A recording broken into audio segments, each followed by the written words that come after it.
Hello students, I am Prakash Visoha, teacher of accounts. Welcome you in SD e-classes. Today we discussed about the accounting equation. In plus one accountancy there is a chapter accounting equations which we discussed today. तो आज जो बेटा हमारा क्या है भाई, आपका जो डिस्कशन है इन अकाउंटेंसी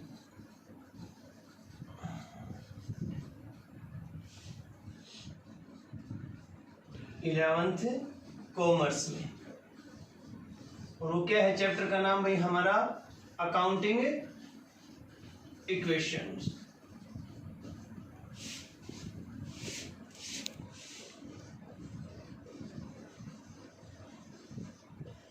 तो सबसे पहली बात तो ये है भाई कि अकाउंटिंग इक्वेशन क्या होती है।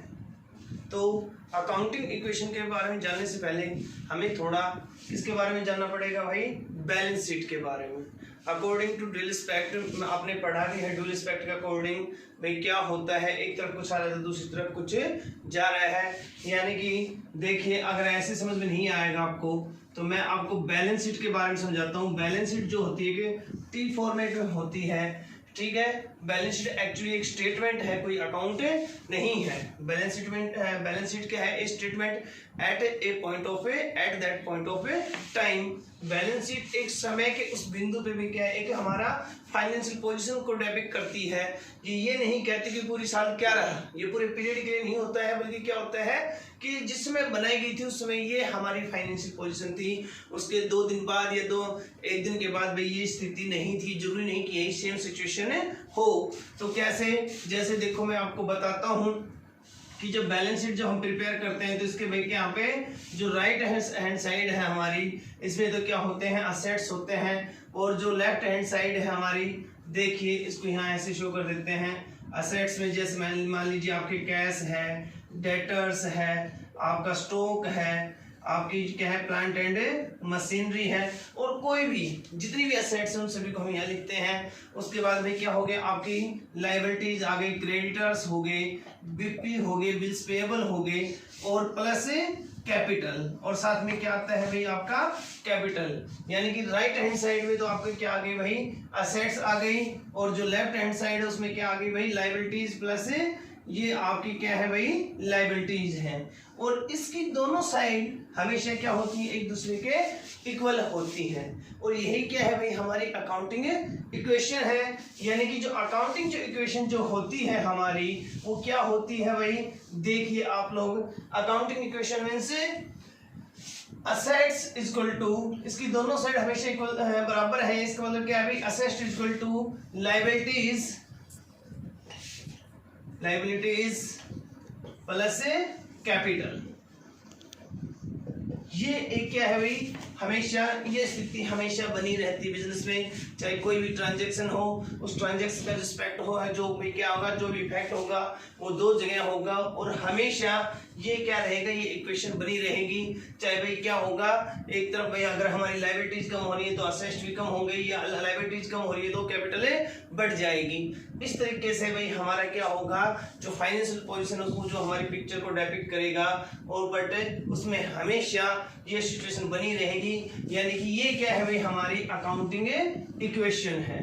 अकाउंटिंग इक्वेशन है ये हमारी, ये इक्वेशन हमेशा बनी रहती है, ठीक है। तो देखिए इसी से अकॉर्डिंग हमें क्या करने होते हैं, हमारे जितने भी न्यूमेरिकल्स हैं वो इसमें आपके न्यूमेरिकल स्टार्ट हो जाते हैं यहाँ थोड़े। इससे पहले जो भी हमने अकाउंटेंसी में पढ़ा, सब थ्योरेटिकल टॉपिक पढ़ा था, तो यहाँ से हम क्या कर देंगे, न्यूमेरिकल से शुरू कर देंगे। तो देखिए effect of a transaction on accounting equation, कि एक ट्रांजैक्शन का इफेक्ट क्या पड़ता है किसके ऊपर, एक ट्रांजैक्शन का हमारी जो अकाउंटिंग इक्वेशन उसके ऊपर क्या इफेक्ट पड़ता है। तो इसके लिए बेटा आपको हमेशा जो चीज करनी है वो यही रखना है कि ये आपको हमेशा याद रहेगी, याद करने की जरूरत ही नहीं है, क्योंकि मैंने आपको जैसे बैलेंस शीट का परफॉर्मा बता दिया है। तो बैलेंस शीट का जो परफॉर्मा है उसके अकॉर्डिंग मैंने बताया कि जो असेट साइड हो हमेशा किसके बराबर होती है, दूसरी साइड, जो दूसरी साइड हमारी क्या होते हैं, लायबिलिटी प्लस कैपिटल होती है।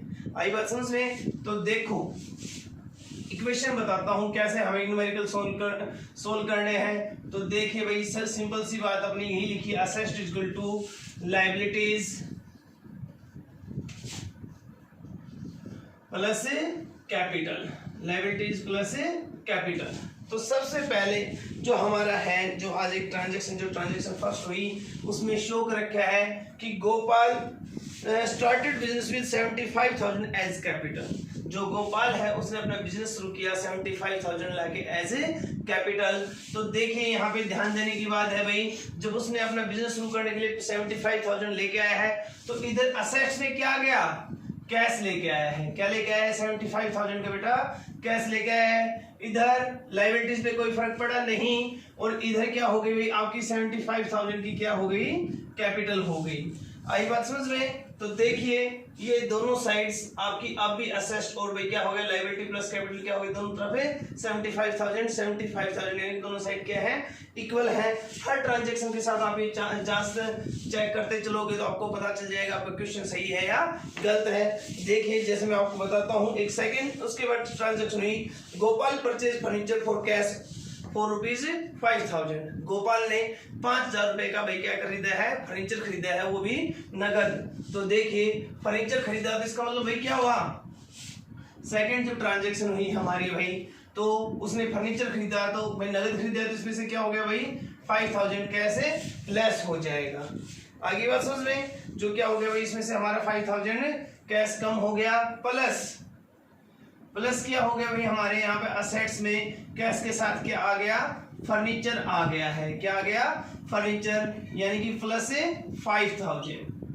आगे बात समझ में, इधर देखिए लायबिलिटीज पे कोई फर्क पड़ा नहीं और जो कैपिटल्स पे कोई फर्क पड़ा नहीं, यानी कि जो न्यू जो अकाउंटिंग इक्वेशन हमारी आई वो कितनी आई भाई, देखिए 5,000 तो फर्नीचर हो गया, प्लस 70,000 क्या हो गया भाई हमारा कैश बच गया। अब क्योंकि 5,000 चला गया तो कितना हो गया 70,000, और इधर लायबिलिटी 0 प्लस भाई क्या हो गया, कैपिटल कितनी हमारी 75,000। अब देखो इस ट्रांजेक्शन के बाद हमारी दोनों साइड टैली कर रही हैं, नहीं करी भाई, 5 प्लस 70,000 इट मीन 75,000, और इधर भी क्या है बेटा 75,000 है। उसके बाद नेक्स्ट जो हमारी ट्रांजेक्शन है वो भाई न्यू इक्वेशन, ये हमारी न्यू इक्वेशन आ गई। अब न्यू इक्वेशन के बाद उसके बाद भाई एक और ट्रांजैक्शन हुई हमारी, और ट्रांजैक्शन क्या है, Gopal purchase goods for cash. Gopal ने परचेज गुड्स, गोपाल ने गुड्स खरीदी हैं और वो भी कैसे भाई इन कैश। तो 20,000 की गुड्स खरीदी हैं, तो सेम वही बात हुई कि भाई आपका कैश कितना 20,000 लेस हो गया, ठीक है। उसके बाद फर्नीचर पे कोई असर पड़ा नहीं पड़ा। उसके बाद क्या हुआ भाई, उसने अगर गुड्स खरीदी हैं तो हमारे पास क्या आ गया बेटा, स्टॉक आ गया। क्या आ गया, स्टॉक आ गया। कितने का भाई 20,000 का माल खरीदा है तो 20,000 का स्टॉक आ गया है। इधर देखिए लायबिलिटीज 0 और कैपिटल पे क्या इफेक्ट है 0, यानी कि कोई प्रभाव नहीं है। तो ये देखिए आपका क्या हो गया भाई, स्टॉक 20,000, स्टॉक कितना हो गया 20,000 प्लस फर्नीचर 5,000 प्लस 70 में से 20,000 चला गया, इट मीन से 50,000 हमारे पास कैश बच गया, और इधर लायबिलिटी 0 प्लस में भी क्या हो गया 75,000 आपका कैपिटल बच गई है। आगे बात समझ में, तो ये देखिए भाई फिर चेक कर लो 50 और 20 70 और 5 75, और ये 75 यानी दोनों साइड इक्वल है, यानी कि ये हमारी क्या आ गई भाई, इसके बाद न्यू इक्वेशन आ गई है, ठीक है ना। न्यू इक्वेशन आ गई, उसके बाद भाई हम क्या करें, देखो Gopal purchase goods on credit for ₹16,000। Gopal ने गुड्स खरीदी हैं और वो भी कैसे खरीदी हैं भाई, उधार खरीदी, ऑन क्रेडिट खरीदी हैं, और वो भी भाई 16,000 की। तो देखिए आप भाई स्टॉक बढ़ गया क्योंकि गुड्स आई तो 16,000 की गुड्स बढ़ गई, ठीक है ना। ये फोर्थ जो हमारी ट्रांजैक्शन हुई उसके लिए। उसके बाद भाई फर्नीचर पे कोई फर्क पड़ा, कोई फर्क नहीं पड़ा। कैश के ऊपर कोई फर्क पड़ा नहीं पड़ा, क्योंकि माल जो उसने नगद ना खरीदी, कैसे खरीदा है भाई, एक परचेज गुड्स से ऑन क्रेडिट, उसने क्रेडिट में गुड्स खरीदी हैं, उधार खरीदी हैं, नगद नहीं खरीदी हैं। उसके बाद इधर आ जाइए भाई अब हमारी लायबिलिटी क्रिएट हो गई है, क्योंकि अब हमें ये पैसे जब उधार माल खरीदा तो देने पड़ेंगे, और देने पड़ेंगे तो हमारे पास क्या आ गए भाई, क्रेडिटर्स आ गए। लायबिलिटीज में क्या आ गए हैं, क्रेडिटर्स, यानी कि प्लस 16,000, 16,000 ये आ गए, और ये 75,000 आपका कैपिटल रह जाएगा एज इट इज। यानी कि अब देखिए आप यहाँ पे जो नई इक्वेशन आएगी वो क्या आई भाई, 20 और 16 36,000, ठीक है। 5000 आपका फर्नीचर प्लस में 50,000 आपकी क्या होगी, कैश हो गया है। इधर 16,000 की भाई आपकी लायबिलिटीज प्लस ये क्या है भाई, इस पे कोई फर्क नहीं पड़ा, ये 0 था, प्लस 75,000। देखिए मैंने इक्वेशन में जो अकाउंटिंग ट्रीटमेंट है वो सही किया नहीं किया है, ये जानने के लिए आप एक बार फिर से चेक कर लें। 50 और 36 86, 86 और 5 91 और 75 और 6 81 और 10 91। अब ये दोनों साइड बराबर है, यानी कि assets equal to liabilities plus capital. इसका मतलब मेरा जो अकाउंटिंग ट्रीटमेंट मैंने किया है वो सही है। मैंने बताया कि हमेशा जो इक्वेशन हो क्या बनी रहेगी, assets equal to liabilities plus capital, की जो लायबिलिटी और कैपिटल हो उनका टोटल हमेशा एसेट्स के इक्वल रहेगा। उसके बाद goods costing ₹12,000 sold on credit for 15,000। भाई उसने क्या किया कि 12,000 की जो गुड्स हैं वो 15,000 में बेच दी हैं, ठीक है। और वो भी कैसे बेची हैं, उधार बेची हैं। तो देखिए सबसे पहले गुड्स कितने की थी, 12,000 की, 12,000 की उसने गुड्स बेच दी हैं, तो 12,000 की गुड्स कम हो गई, प्लस फर्नीचर पे कोई फर्क नहीं पड़ा, प्लस क्या हो गया भाई आपका, यहाँ पे छोटा सा ध्यान देना इस ट्रांजैक्शन में, भाई उधार बेचा है माल तो यहाँ भी कोई फर्क नहीं पड़ा। आगे बात समझ में, क्रेडिटर्स के ऊपर भी कोई फर्क नहीं पड़ा। फर्क किसके ऊपर पड़ा भाई, जब हमने उधार माल बेचा तो हमारी एसेट्स बढ़ गई, यानी कि हमारे क्या हो गए, डेटर्स, हमारे देनदार बढ़ेंगे, यानी कि एसेट्स में एक और चीज आ जाएगी, क्या आ जाएगी भाई, हमारे डेटर्स, क्या आ जाएंगे भाई, डेटर्स आ जाएंगे। कितने के, क्योंकि माल मैंने जो बेचा है वो कितने में बेचा है भाई, 12,000 का माल हमने कितने में बेचा है, 15,000 में, तो भाई ये आ गए आपके 15,000। आगे बात समझ में कि 15,000 के हमारे क्या आ गए भाई, डेटर्स आ गए हैं। और दूसरी बात, हमेशा जो भी भाई फायदे हैं या आपको पता है जो भी भाई क्या है इनकम्स हैं या जो भी लॉसेस हैं वो हमेशा किस में जाते हैं, कैपिटल में। जब उसने 12 का माल 15 में बेचा है तो उसे 3,000 रुपए का क्या हो गया, फायदा हो गया, यानी कि 3,000 रुपए कहाँ ऐड हो जाएंगे भाई, इधर कैपिटल में ऐड हो जाएंगे। आई बात समझ में, तो देखिए ये लीजिए, अब जो नई जो इक्वेशन हमारी आई है वो क्या आएगी भाई, डेटर्स कितने के हो गए हमारे, 15,000 के हो गए हैं। उसके बाद क्या हो गया भाई हमारा, ये देखिए क्या हो गया, क्योंकि स्टॉक कम हो गया है कितना, 12,000 से, तो भाई कितना हो गया, प्लस कितना बच गया, ये 6 में से 2 गए तो 4 और 3 में से 1 गया तो 2, 24,000 और 5,000 का क्या हो गया भाई हमारा, फर्नीचर हो गया है, प्लस 50,000 क्या हो गया हमारा, क्या हो गया भाई, कैश हो गया है। इधर आ जाइए, 16,000 की हमारी लायबिलिटीज एज इट इज है, अभी कोई पेमेंट नहीं हुई है, और प्लस में 78,000 क्या होगी हमारी, कैपिटल हो गई। आगे बात समझ में, हर ट्रीटमेंट के बाद जो हमारी न्यू इक्वेशन आई है, ये न्यू इक्वेशन मेरी जो आई है इसको जांच करने के लिए इनका टोटल मैं करके अगर देखूंगा तो इसके इक्वल आना चाहिए।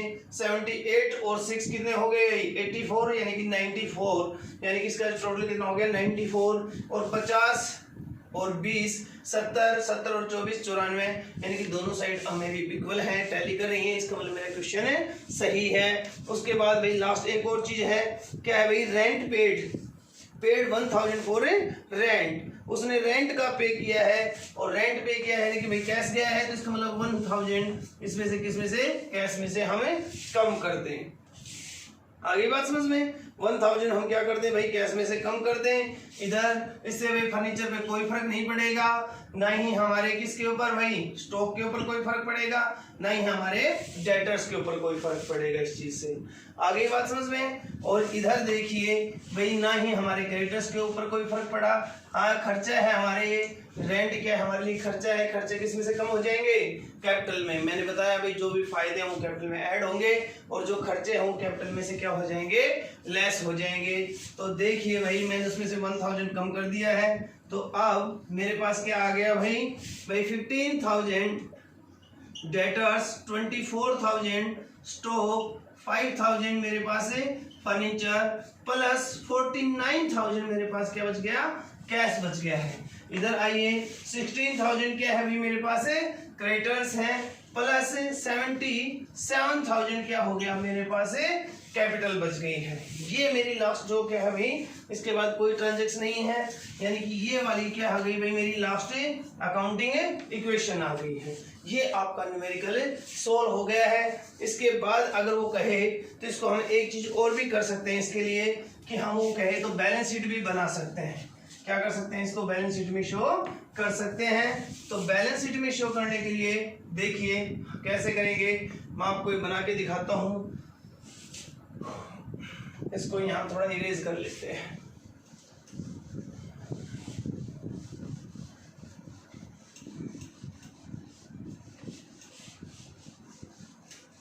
यहां कुल आपको जो चीज ध्यान रखनी है वो ये रखना है बेटा, कि जो इसकी दोनों साइड्स हैं वो हमेशा क्या होनी चाहिए, इक्वल होनी चाहिए। बैलेंस शीट से आप अकाउंटिंग इक्वेशन को समझ सकते हो इजीली। अब यहाँ से जो ध्यान देने की बात है, अब देखिए ये मैंने क्या बना दिया भाई, बैलेंस शीट बना दी है। क्या बना दी, बैलेंस शीट बन गई है। बैलेंस शीट में हमेशा मैंने आपको बताया क्या है, इसलिए इसके साथ एज एट जिस तारीख को बनाएगी साल के आखिर में, इसलिए क्या लिखते हैं, बैलेंस शीट एज एट। यानी कि एज एट का मतलब क्या होता है भाई, जिस समय हमने बनाई at that point of A time, एक पार्टिकुलर टाइम पे जो बनाई वो होता है। उसके बाद देखिए आप जो भी है भाई, सबसे पहले कैश, देखिए कैश कितना है हमारा 49,000, कितना है भाई 49,000। इसके बाद कैश के बाद क्या आ गया भाई हमारा, स्टॉक लिख लीजिए, क्या हो गया भाई स्टॉक। या फिर देखिए अगर हम बात करें अगर सही तरीके से, तो भाई क्या हो गए आपके डेटर्स हो गए, या आप इसको सीरीज में कैसे लिख सकते हैं, डेटर्स हमारे हो गए 15,000 के। उसके बाद भाई क्या लिखे, हमें स्टॉक लिख लें। उसके बाद स्टॉक का कितना है भाई हमारा 24,000, स्टॉक का कितना हो गया बेटा 24,000, और 5,000 क्या हो गया भाई हमारा फर्नीचर हो गया है। क्या फर्नीचर कितने का हो गया हमारा 5,000 का हो गया है। इधर आ जाइए, ये हमारी असेट साइड थी। इधर लाइबिलिटीज में आ जाइए, तो लाइबिलिटीज में हमारी केवल एक ही लाइबिलिटी है, और वो क्या है हमारे लिए भाई क्रेडिटर्स हैं। हमने उधार माल खरीदा था कितने का भाई 16,000 रुपए का, 16,000 का। आई बात समझ में। उसके बाद भाई क्रेडिटर्स के बाद हमारे पास क्या आ गया, कैपिटल आ गई है। और कैपिटल जो है हमारी कितनी है भाई, वो 77,000 है, 77,000। इसका टोटल करके देखिए 7 और 6 13, और 7 और 1 8, 8 1 9, 93,000 आ गया भाई इसका इस साइड का टोटल। इधर आ जाइए 0 0 0, 5 और 5 10 और 4 14, 14 और 9 भाई 23, 2 कैरीज, और 4 और 1 5, 5 और 2 7, 7 और 2 9, यानी कि 93। और ये हो गया आपका 93, दोनों साइड आपकी टैली कर रही है, इसका मतलब आपका क्वेश्चन एकदम सही है। ये आपकी क्या है भाई अकाउंटिंग इक्वेशन हो गई है। आई बात समझ में। इस तरीके से बेटा आपको न्यूमेरिकल्स करने हैं। न्यूमेरिकल्स में आपको जो सिंपल सी चीज जो ध्यान रखनी है भाई, इसमें जैसे जैसे उसने कहा वैसे वैसे उसको स्टार्ट करते रहना है। केवल इसमें जो मेन जो चीज है ध्यान देने की वो ये है कि जैसे मैंने आपको बताया, इसमें एक था कि भाई उसने 12,000 का माल 15 में बेच दिया, तो भाई वो पहली बात तो नगद या उधार उसी के अकॉर्डिंग उसका ट्रीटमेंट कर लेंगे। भाई गुड स्टॉक में से तो केवल जितने का माल बेचा वो करें, और जबकि भाई क्या है जितने में बेचा, भाई मान लीजिए जैसे 12 का माल उसने 15 में बेचा, तो स्टॉक में से केवल कितना माल गया है 12 का, जबकि भाई मिला क्या हमें 15,000 डेटर्स, हमें 15,000 मिलेंगे, तो इसलिए डेटर्स हमारे कितने के हो गए 15,000, और 12 का 15 बेचा, तो इसका मतलब 3,000 का हमें फायदा हो गया। तो जो फायदे हैं वो भाई कैपिटल में जुड़ जाएंगे, और जो नुकसान है वो कैपिटल में से लेस हो जाएंगे। और इस तरीके से हम स्टेप वाइज करते चले जाएंगे, और लास्ट इक्वेशन जो आएगी उसके अकॉर्डिंग हम बैलेंस शीट प्रिपेयर कर सकते हैं। अगर बैलेंस शीट की दोनों साइड टैली कर रही हैं अकॉर्डिंग टू ड्यूअल एस्पेक्ट, या ठीक है ना, तो अगर दोनों साइड्स टैली करें इसका मतलब हमारा क्वेश्चन एकदम सही है। ठीक है ना बेटा। तो ये आपका टॉपिक जो नया जो शुरू किया हमने क्या है भाई अकाउंटिंग इक्वेशन है, अच्छे से सोल्व कीजिए। अगर कोई प्रॉब्लम है तो अपने ग्रुप्स वगैरह में डिस्कशन कीजिए, ठीक है। उसके बाद बेटा अब हम क्या करेंगे, जून से आपका रिवीजन का प्लान स्टार्ट करेंगे।